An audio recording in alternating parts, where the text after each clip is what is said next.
Psychology at the University of California, Berkeley, where he was department chair between 2014 and 2011, and vice chair for psychology in the Department of Psychiatry at the University of California, San Francisco. He received his BA from Harvard and his doctorate in clinical psychology from UCLA. His work focuses on developmental psychopathology, clinical interventions, and mental illness stigma, with a real specialization in ADHD, along with his interests in bipolar disorders and mood disorders more broadly. He's directed summer research programs and conducted longitudinal studies for boys and more recently for girls with ADHD and externalizing disorders, and in his lifetime has received over $18 million in NIH funding within the United States. He's published over 270 publications, plus 10 books, including The Excellent Mark of Shame, Stigma of Mental Illness and Agenda for Change, The Triple Bind, Saving Our Teenage Girls from Today's Pressures, and The ADHD Explosions, Myths, Medications, Money, and Today's Push for Performance. He's editor of the Psychological Bulletin, which is the most cited journal in psychology. He's been a core member of our CREST.BD team since 2009, so it really is my pleasure to be able to welcome again Dr. Stephen Hinshaw to you today and to pass over to begin his webinar.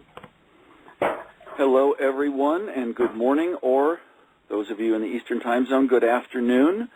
And we've got a lot of ground to cover. I will go as quickly as humanly possible to allow time for questions, but we hope not so much in a rush that it's garbled. So, as you can see, the title today is Bipolar Disorder, Stigma, Suicide in Families. We'll be talking about each of these points for a few minutes, but the real intention is to generate some questions and discussion, and I believe, as was just said, you can type your questions into the text box, and we'll take them up about halfway through this next hour. So here's the goal, the game plan. We'll talk about what stigma is, why it might be important for those experiencing mental illness either directly or through family members or associates. We'll talk about bipolar disorder in this regard in particular. A little bit later, we'll talk about suicide and, A, the high risk that bipolar disorder incurs for suicide, and B, the double or triple stigma that is generated when suicide is part of the mix for someone experiencing a serious mood disorder. And then finally, we'll talk about families and this concept of courtesy stigma, how the stigma that attends to mental illness expands and extends to not just the person experiencing symptoms, but those around him or her, including family members. And so that's our game plan.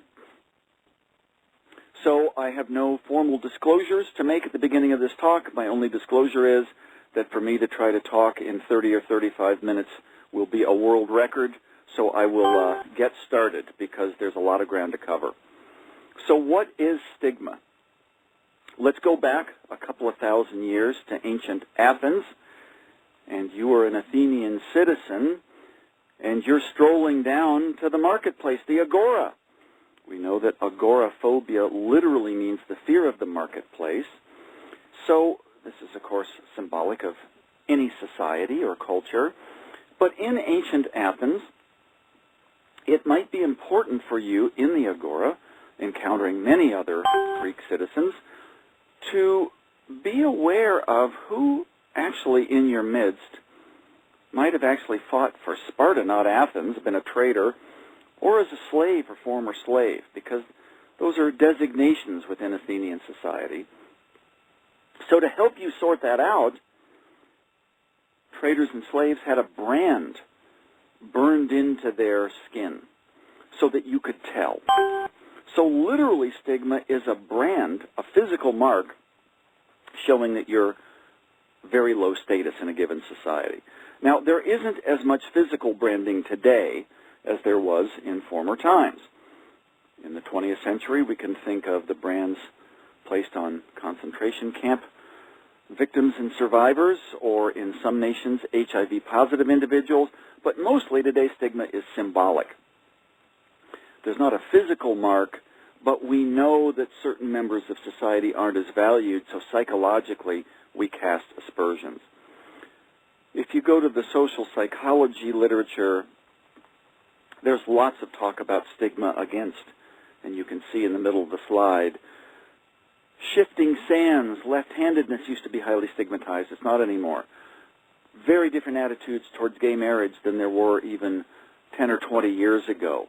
But in the U.S. and Canada today, if you had to pick a bottom three, the three groups that most people in society would overtly say, I don't want to hang out with such people. Such people are not of the same breed of character as I am. It would be people who are homeless, people who abuse drugs, and people with various forms of mental illness.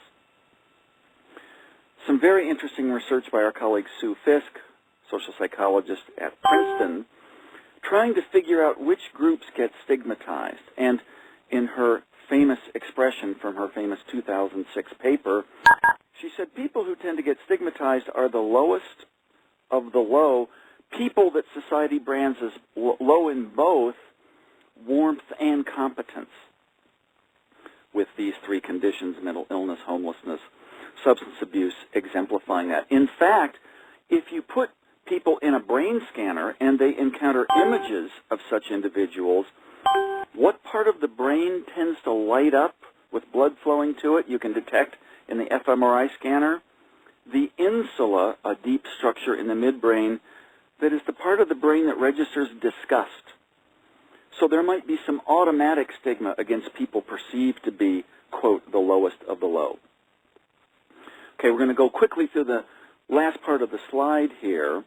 It used to be thought that people who stigmatize others, people who are prejudiced, they're unusual. They're very deviant people. They're the prejudicial ones in society. But it's going now toward the thought that stigma is really part of everyday social cognition. If I meet all of you in person or online, I've got to categorize you, who's young and who's old, who's a man and who's a woman. Stereotyping helps me navigate. But if my stereotype takes on a negative tone, I'm not sure that I want old people on this webinar. Now I'm prejudicial. I've got a prejudgment. I'm negative emotionally about the people I'm stereotyping. And I might discriminate. I might disallow people above a certain age from being on the webinar. So stigma would involve stereotyping, prejudice, and discrimination, but even more, if I stigmatize someone in a particular group, everything about them is a function of that group membership. They don't really have a fighting chance. I wrote a book, as Aaron mentioned a few minutes ago, on this topic some years back called The Mark of Shame. And the photograph, the cover painting on the book, is by the medieval artist, early Renaissance artist, Hieronymus Bosch from the Netherlands. This is a detail from his painting, The Extraction of the Stone of Madness. So why did I choose this for the book cover on the first English language book on the stigma of mental illness? Well, it's a fascinating painting. Here we see the surgeon, but the surgeon's wearing a wizard's hat, so that's kind of interesting right there, opening a hole in the gentleman's skull and extracting what was thought to be the cause of mental illness back in the early Renaissance period, stones or rocks in the head. And, of course, the priest over on the right with the chalice is giving a blessing, looking out into the middle distance. We only get direct eye contact from the poor patient, the victim of this surgery. But if you look very closely, I don't know how good your screen is for the webinar slides, it doesn't look as though the scalpel is extracting a rock. See the little white tufts, those little white things emerging from the skull? It turns out, if you do research on this painting, the surgeon is extracting a flower from the gentleman's head. In fact, a tulip. Why is the surgeon extracting a tulip? The name for mental illness in Holland in the 15th century, people were called tulip heads. So in the satirical painting, Hieronymus Bosch is wondering if by removing the label, the diagnosis, maybe the stigma would get eliminated. Very modern ideas in this painting that's nearly 700 years old. So let's go forward. Isn't it the case that in newspapers, in magazines, on television. People are talking about mental illness. It's open. We're not as closed as we were half a century ago. Stigma's going down, right? Well, at least in the United States, where we've got regular national data on this topic for the last 60 years. It's pretty clear that stigma against people with mental illness has not gone down a bit since the 1950s, and in fact, 3 times as many Americans today believe that all forms of mental illness are associated with violence than comparable people did in the 1950s. So stigma is not decreasing. Knowledge about mental illness is increasing. Clearly, it's one of the goals of CREST.BD. It's clearly one of the goals I have as a professor of psychology through the courses I teach and the lectures I give all over the world. But knowledge alone isn't fundamentally changing attitudes. Media portrayals of mental illness have not changed as radically as we would like. It's hard to get into a public mental hospital these days, so many people's confrontation with severe mental illness is on the streets of Vancouver or San Francisco or Berkeley, and that might be increasing stigma. Maybe everybody's got a mental illness today, so it feels like people are gaming the system. We've trivialized this. Certainly, a major trigger for stigma is what? The fact that despite the evidence-based treatments we have for bipolar disorder and just about all other mental health conditions today, access to care, use of evidence-based treatments is shockingly low. Treatment is a big antidote to stigma. So let's move ahead. Maybe this isn't just social psychology, it's evolutionary psychology. What did we have to do 150,000 years ago, we puny humans emerging as a species? We were going to get predated upon unless we banded together with our fellow humans. Our social bonds kept us alive as a weak, hairless species. But we couldn't at the same time be indiscriminately social because we might get exploited by fellow humans. And so if we encountered someone who looked like they were contagious or someone who might cheat us, didn't have much to offer back, or someone who looked really different skin color, different customs, these are the 3 fairly universal triggers for stigma, for social distance. Looks like severe mental illness might relate to the fear of contagion or the fear of getting duped or cheated, but the so-called tribal stigmas don't seem to relate. In fact, however, what has been a big tendency in the last couple of decades? To talk about how biologically based and genetic many forms of mental illness are, including bipolar disorder. The problem is that if we start as a campaign to eliminate stigma, to say that bipolar disorder, schizophrenia, OCD are in the genes, there's a huge genetic liability, you'd think that would reduce stigma because it takes the blame away. In fact, however, when mental illness is involved, if we think that the person we confront with mental illness is flawed genetically, we might take some of their blame away, but we tend to punish them more. And we tend not to have much hope about their future. So it may be that the exclusive biological attribution, it's all in my genes, rather than curing stigma, might actually increase it. It might, in fact, make us think that this person is less than fully human. What we have to do to reduce stigma is humanize the real life stories of real life people, not villains, not superheroes, everyday struggles. If we can get those out into the literature, into magazines, on TV, on the net, this is how we're going to really reduce stigma in the long run. Many people, more eminent and powerful than I by a factor of 10, have concluded that stigma is not just a side issue, it's the issue in all of mental health. If we didn't stigmatize so much, there'd be more funding for mental health care. If we didn't stigmatize so much, people would be willing to admit that they have a mental illness would seek treatment and would start to erase the stigma, as we just talked about. So stigma is not a side issue. It may be the central issue in the whole field. Now, we're going to do a little academic chalk talk background, but I think it'll be helpful. The first concept on this next slide here is called self-stigma. The idea is this: if I'm a member of a group that is stigmatized, unless I've been sort of under a rock for most of my life, I know what most of society says about my group.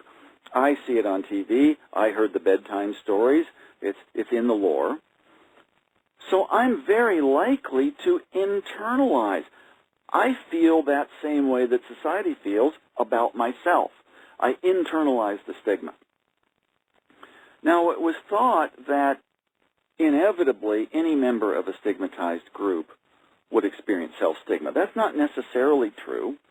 We know that in the United States, African Americans actually have higher self-esteem than white Americans on average, partly because of group solidarity, black power, getting together with people of your group. This has not been an option for people with mental illness until very recently. What's the group you'd never want to be associated with? Other people who are, quote, crazy. Now with self-help, now with NAMI in the United States, now with CREST.BD, there are ways to gather support from others like you, and that might be the biggest antidote to internalized stigma. Internalized stigma is important, particularly because if you internalize, if you tend to believe what everybody else says about your group of people with mental illness, very unlikely you'll start treatment. Or if you have started treatment, it's very likely you'll drop out. So internalized stigma is a big goal. Second, we come to the concept of courtesy stigma. This is an interesting term. Irving Goffman, the famous sociologist, taught at Berkeley for many years. It's really more of an anthropologist. He lived in mental hospitals for months at a time to see what the experience was like. He cruised gay bars to see what the experience of being, quote, homosexual was like. He said that if a group is stigmatized, society who does this stigmatizing, just out of common courtesy, should probably stigmatize anybody associated with that group, like family members or like clinicians. So courtesy stigma, sort of a sarcastic term, sometimes now called associated stigma, says that if you're a member of a group that is shunned, society will tend to shun other people associated with you, like your family members, your parents or your kids, your relatives, the people you hang out with, the people you treat, so that stigma spreads. Now, we're going to talk about families in a couple of minutes, but just to introduce a term, families who are caring for somebody with a serious mental illness describe two types of stigma and burden. One is objective. It's costing a lot of money. It's costing a lot of time out of work to get help from my kid with a serious mental illness. But there's another more subtle form of burden called subjective burden. The shame, the not wanting neighbors to know, not even wanting other relatives to know. It's my fault as a parent, etc., etc. I'm part of the same family if I'm the kid of a parent with mental illness. And family members will tell you that as hard as the objective burden is, the subjective burden, the embarrassment, the shame, the humiliation, the secrecy, the silence, is actually worse. So let's bring some of these concepts to life in terms of bipolar disorder. Now, we've been talking about the stigma against mental illness, but not all mental illness is the same. Each category of mental illness has its own stigma profile. Theory would have us believe that the most chronic of mental illnesses, the most irrational, say schizophrenia, should receive the most stigma. And to some extent that's true. But what about bipolar disorder? Well, people experience often euthymic states, periods of relatively stable mood.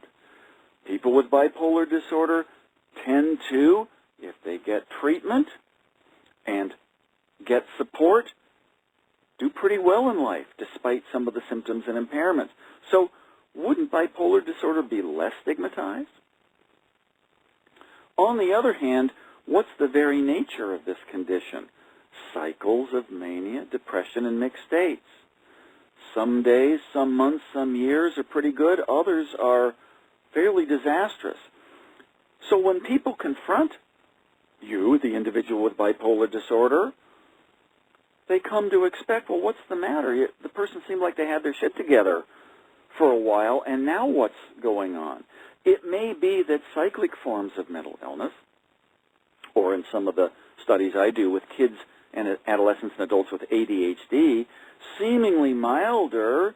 People with ADHD can do pretty well if they're in the right setting, but then inconsistency. Kids with ADHD are the ones who blow out the birthday candles, but it's not their birthday because of their poor impulse control. That receives a lot of shame and stigma because other kids say, well, what's the matter? I thought, obviously it wasn't your birthday party. You should be able to do it. Why can't you? Stigma may be very great, in fact, for transient conditions, the symptoms of which ebb and flow, milder forms of mental illness than chronic schizophrenia. What do we know about individuals with bipolar disorder, sort of inferring to the group? This is a disorder that, even though it's out of the closet far more than it was a half century ago, do you really want to bring this up with your potential partner, your boss? This is shameful. I have a serious chronic mental illness. I know the symptoms fluctuate. What we need to know more about is, now that we understand that bipolar disorder doesn't usually start one day in your 20s, but there may be precursors in your teens or even younger, how do kids, younger kids and teens beginning to experience the symptoms, cope with stigma, cope with shame, cope with the internalized stigma that may stay with them a lifetime? We're going to move into the next difficult topic of suicide. If you had to pick across all forms of mental disorder and say which forms incur the highest risk for serious attempts on one's life or actual completed suicides, bipolar disorder, by consensus and by summaries of all the studies done around the world for many decades, would be at the top of that list. Untreated people with bipolar disorder are bound to make a suicide attempt at rates of 40 to 50% across their lifetime. And almost half of such untreated individuals will tragically complete a suicide. So that's 20 to 25% rate overall if you don't get help for this condition. What is it about bipolar disorder over and above serious unipolar depression, for example, which is also associated with suicide? Well, with bipolar disorder, to be very brief about it, with the manic symptoms that tend to crop up, there's impulsivity, the inability to tolerate negative emotion, the fact in your mind that you've been through this before, it's inevitable, I'm going to go through it again, how many more cycles can I endure, and the hopelessness. Nothing I do is going to change the fact that I'm going to cycle back to this place where nobody really understands me and I've given up all hope. So, as the middle of the slide says, you talk about stigma. You're going to take your own life? Well, what about those close to you? What about your family members? What about your friends and associates?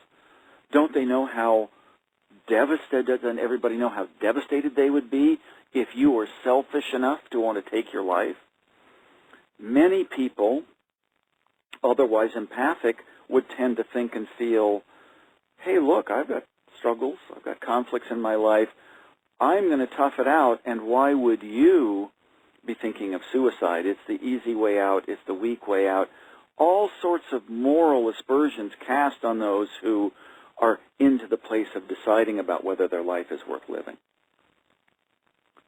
Let's say there's a completed suicide.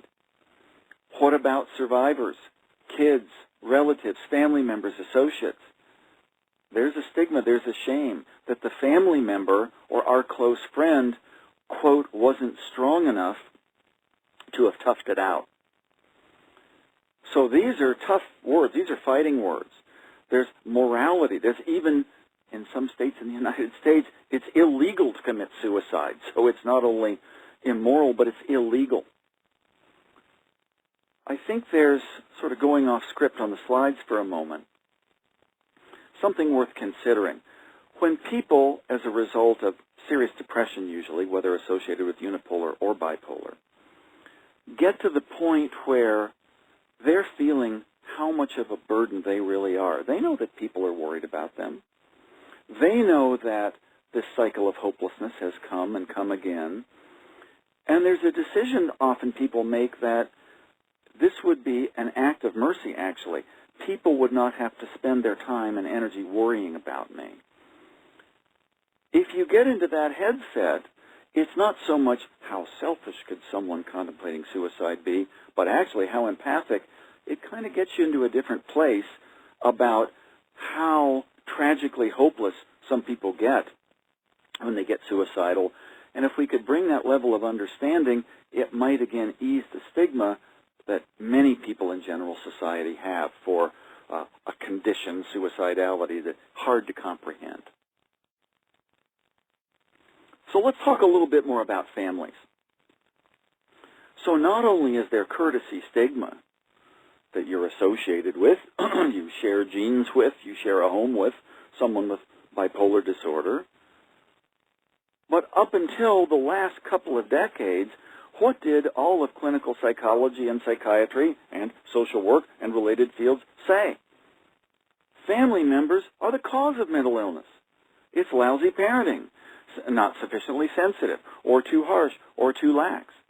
So not only was there courtesy stigma, but family members were explicitly blamed for being those people who brought on the symptoms of mental illness and those who experience it.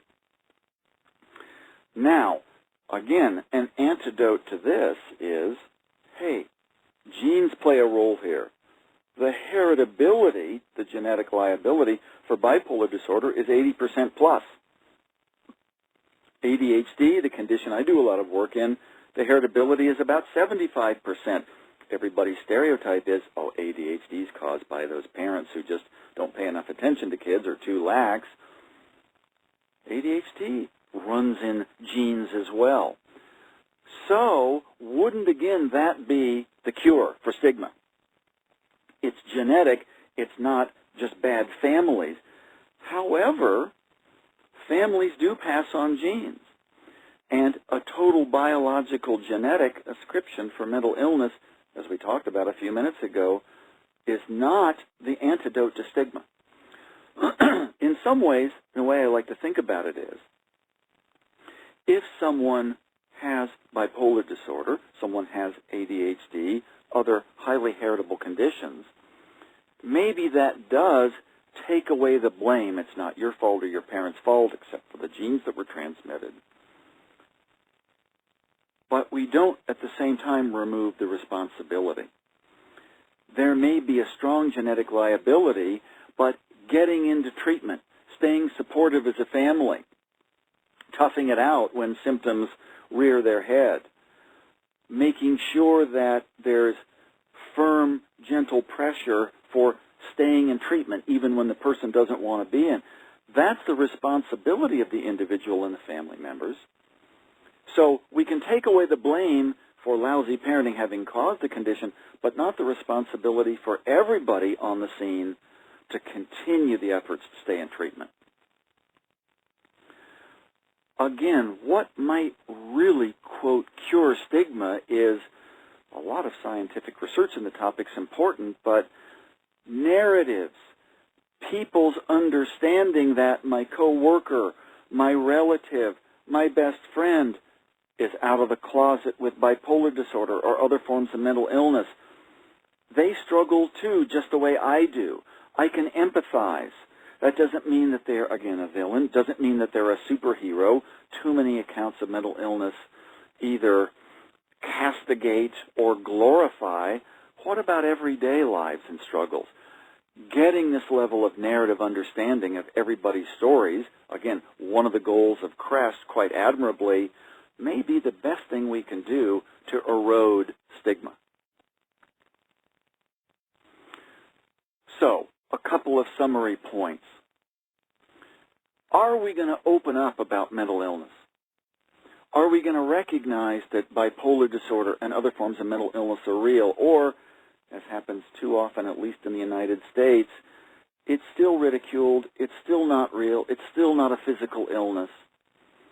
The New York Times, for example, has a checkered legacy in 2012 and 2013 of some pretty supportive opinion pieces on PTSD, mood disorders, and very ridiculing pieces about conditions like ADHD. We've got a long way to go to educate the people propounding and purporting those opinions.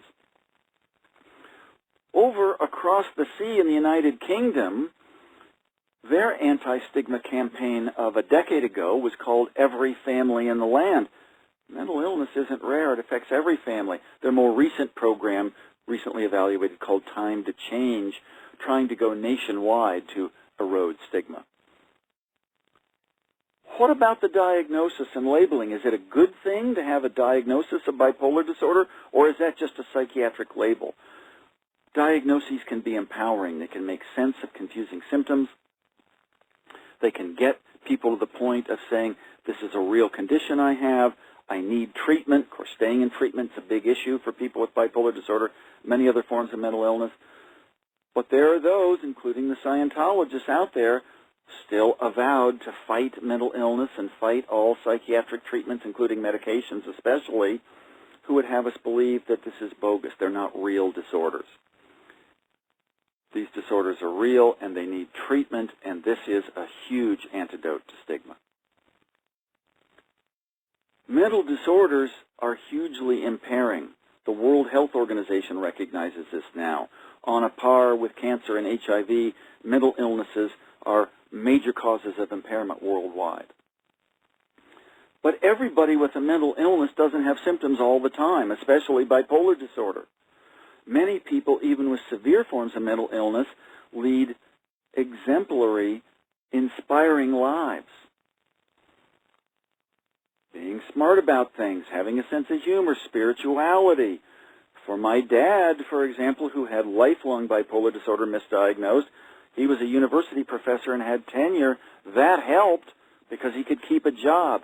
So there's structural things like employment and keeping a family solvent that are also part of erasing stigma. My dad, if we had more time, I'd tell you much more about his fascinating and sometimes troubled life, once told me as he was growing older that he wished he'd had cancer. And I thought, is he having a relapse into psychotic mania? What do you mean, Dad? You wanted to have cancer? He said, but you see, son, cancer is a real illness. All I had was a mental illness. He was hospitalized involuntarily as a teenager and as a young adult, brutally treated, tied to his bed, no humane treatments at the time, and the whole time, because no one discussed it, felt that his symptoms were just figments of his imagination. The language we use, the diagnoses we give, can be empowering if they come with humanity and responsive care. Otherwise, they're labels that make people feel even more stigmatized. I grew up in a family full of silence. The doctors told my mom and dad explicitly, never tell your children about mental illness. It will destroy them. So, as my dad would disappear for 3, 6 months, one time when I was in 3rd grade, a year at a time, I was told nothing. Professor Beardsley, Bill Beardsley of Harvard Medical School, has devised a form of family therapy, fascinating, for families in which one or both parents has either unipolar or bipolar depression.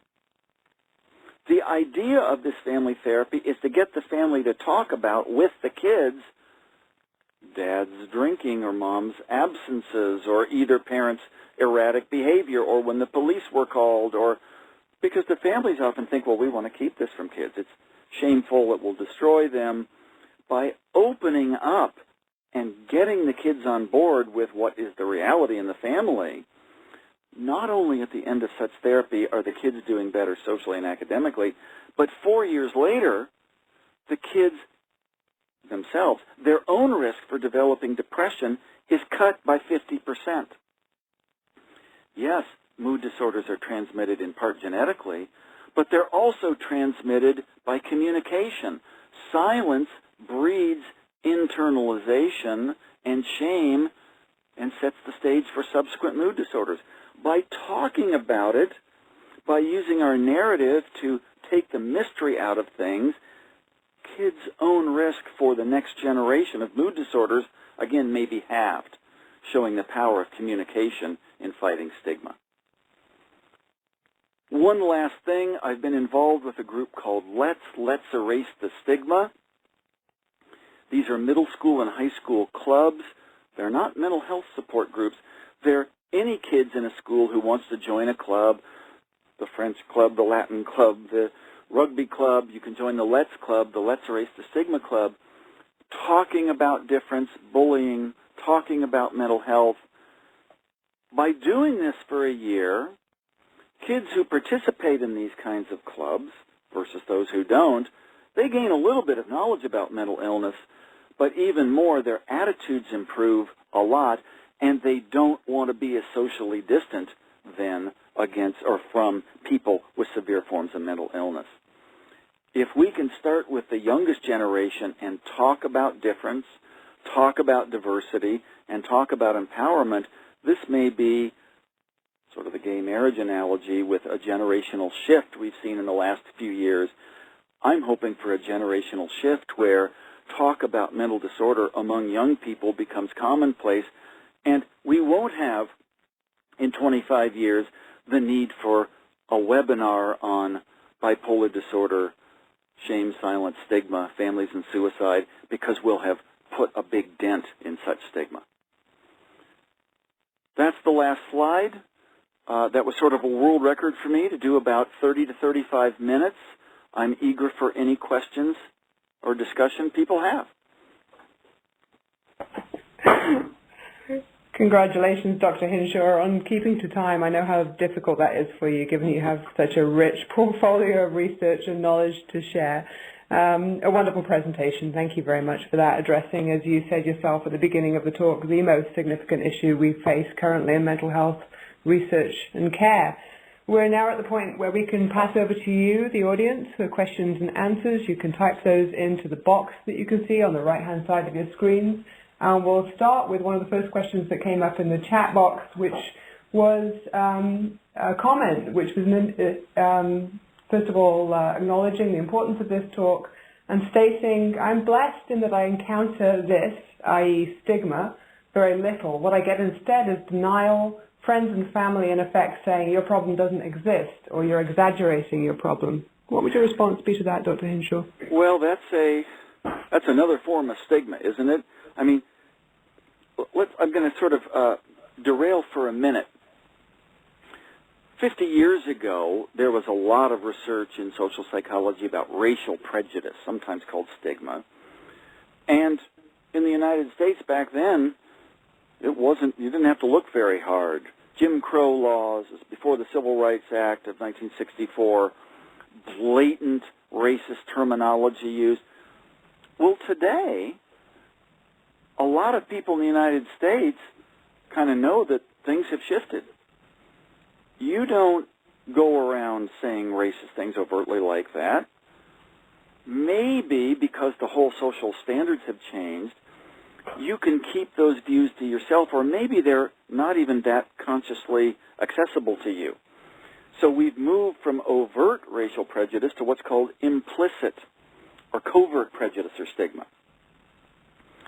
So it seems to me that this provocative comment may be exemplifying that, rather than, and I don't want to get too much into the questioner's headset without knowing more, but rather than, as I take it, experiencing overt stigmatizing language, it's more, what do you mean you've got this disorder? How big a deal is it? You're exaggerating the symptoms. It's a less overt stigmatizing reaction.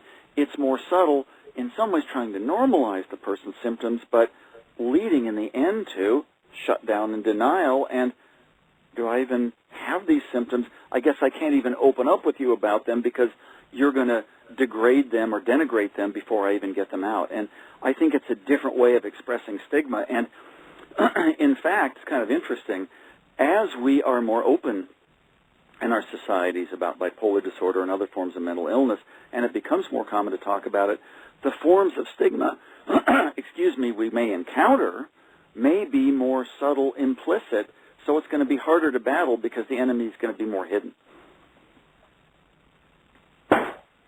Lovely response. Thank you. To our next question, any advice on how to encourage a family member who you suspect has bipolar disorder and has attempted suicide to seek treatment or therapy from a licensed physician when they're refusing by saying they're going to be okay? Oh, boy. Can you hear my sigh across the airwaves? This is really difficult. Now, if you're talking about a young person under 18, parents, guardians are the caregivers and have the legal rights to help get that kid treatment. But if you're talking about a person of age, an adult, who you have been seeing directly is suffering, has been severely depressed or manic or in a mixed episode or suicidal, yet probably because of some internalized stigma, probably because bipolar disorder does go in cycles, and when you're feeling better, there's almost some amnesia for how bad those episodes were. How do you get that person help? There's no magic answer. There's no single way. There's no cookbook on how to do this. Catching a person when they're more vulnerable. Getting a support group. Sometimes, as you sometimes see with people with severe substance problems, getting a group of people to confront the person and running them into a treatment center, if you will, at least getting them a fighting chance to start with a therapist who might be doing medical or psychosocial or some combination of things.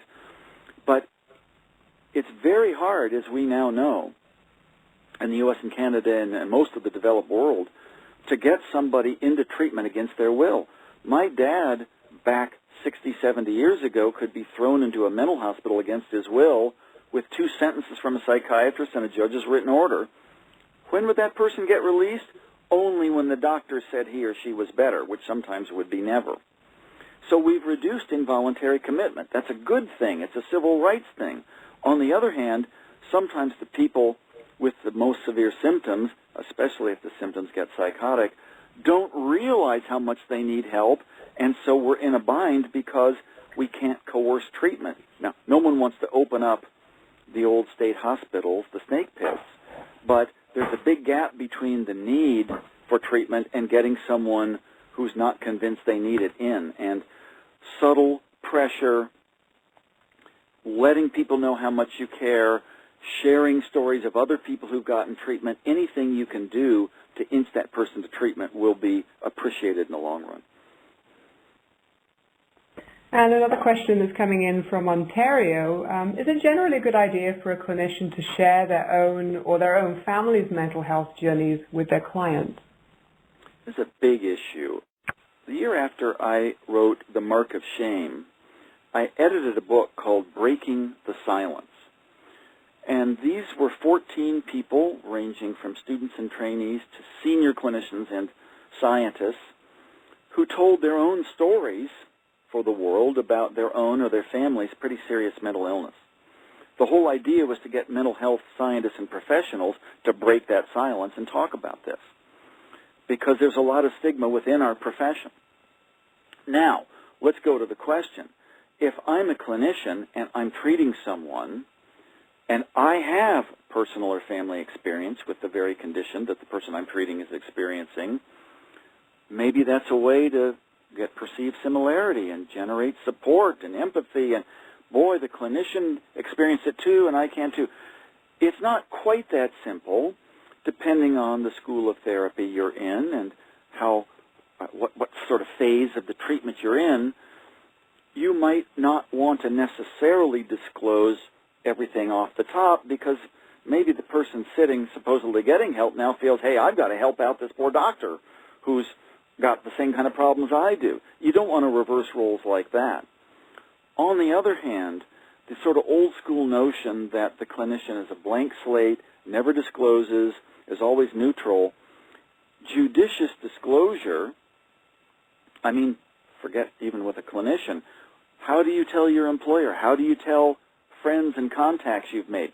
Maybe not disclose everything all at once, but when the timing's right and the support's there, disclosure can breed empathy, and that may be true for clinicians as well. So I don't think it's a yes, no, either or, but it's a matter of when and how and with what strategies.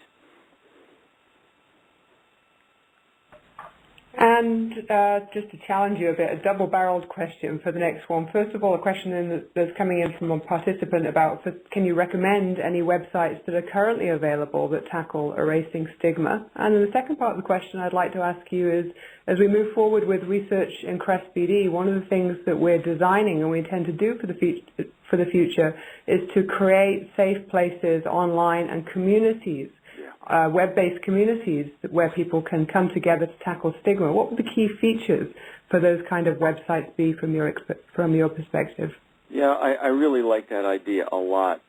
I remember we talked about internalized stigma, and it's inevitable that if you're a member of a stigmatized group, you show self-stigma. Well, it's not inevitable if you've got support and solidarity, and you've got those safe places, because you can build empowerment in yourself and share it with the community. So in terms of websites, I'm not just going to reel off those in my mind. There are National Institute of Mental Health in the United States. There's NAMI, the National Alliance on Mental Illness. There's LETS, Let's Erase the Stigma, each of them sort of catering to either broad or more specific age groups or people with specific disorders. But what is lacking, to my mind, is just what the second part of this double-barreled question, provocative comment, was addressing, is how to create not just informational websites. So let's go back again.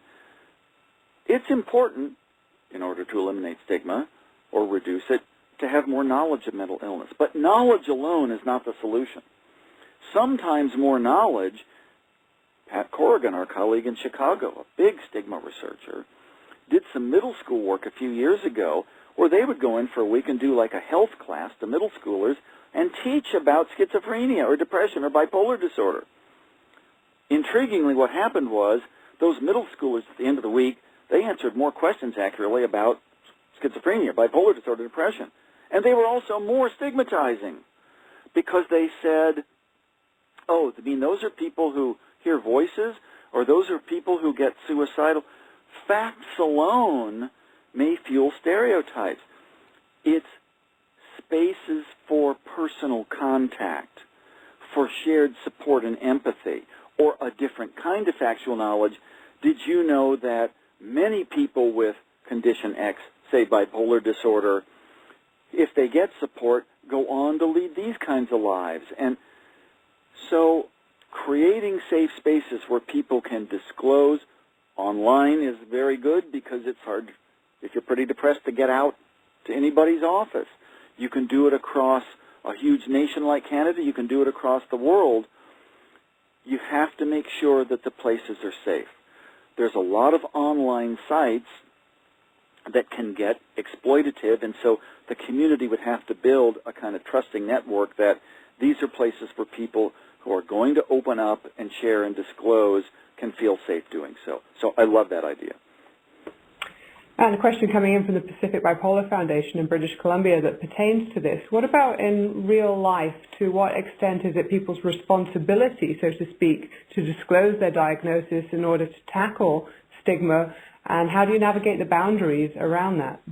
Boy, big philosophical and practical question. Remember 25 years ago in the early days, 30 years ago, early days of the HIV epidemic, here's Rock Hudson dying of AIDS, but he'd been, put up to marriages, and he was the Hollywood actor. And should he have come out of the closet earlier about his HIV-positive status to open the gates and doors for many other people, or was that his business? It's hard to answer about anybody else's business. I think and believe that, as I said a moment ago, it's not disclose all the time or keep silent the rest of your life. There's a middle ground. What's the right time to disclose? Again, getting a new job. Maybe you don't want to tell your boss in that job interview, but maybe once you're settled in and you have a support network, and especially if it's a big firm where there's some employee assistance involved, it's the right time to disclose. First date, do you tell all of your checkered and sordid history, or do you wait until there's some more trust?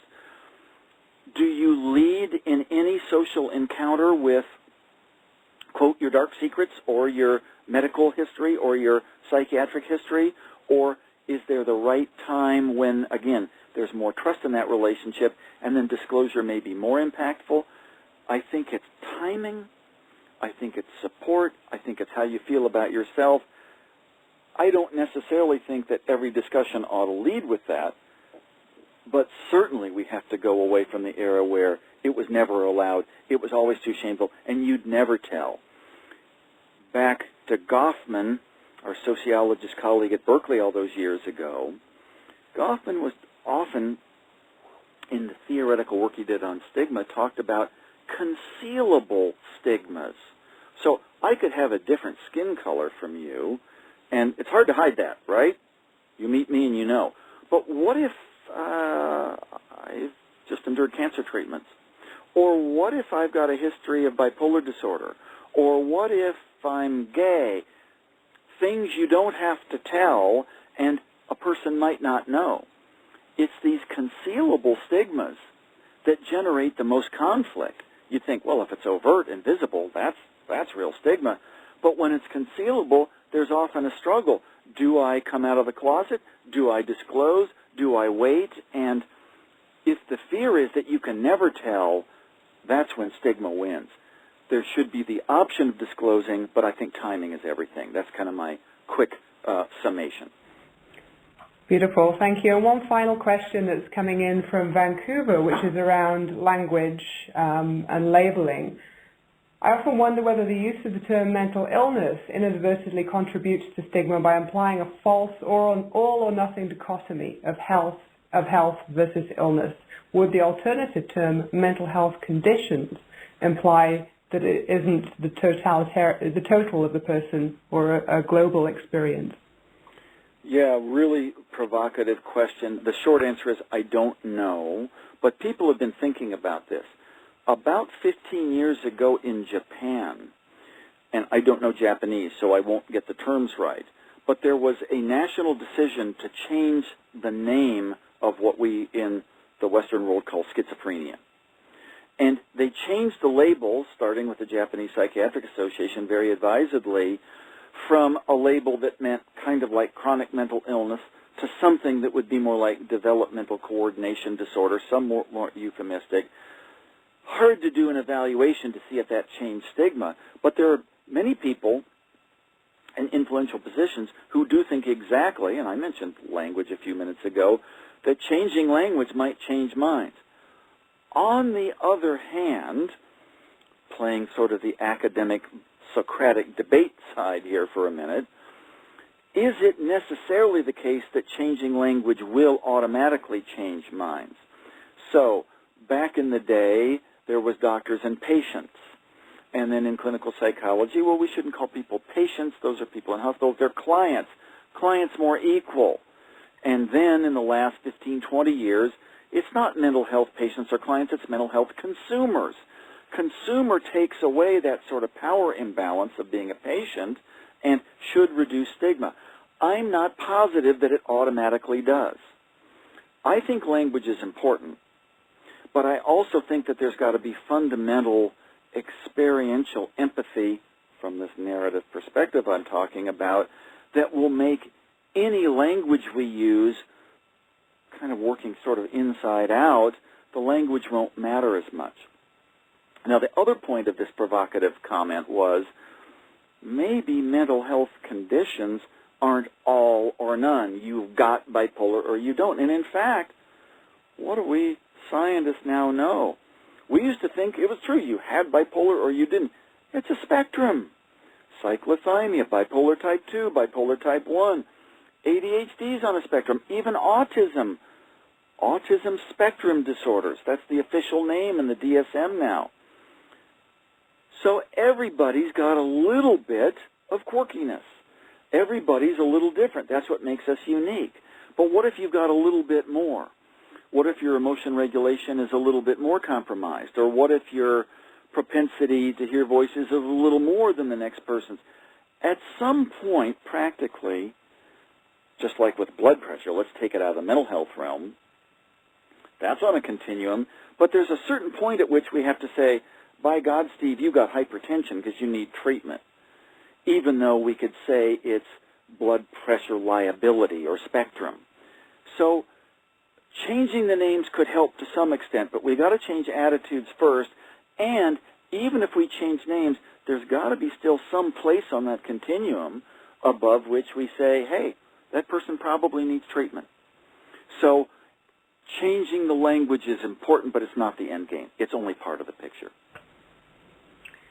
Wonderful response, Dr. Hinshaw. Thank you. Just a couple of pieces of follow-up to this webinar as we close.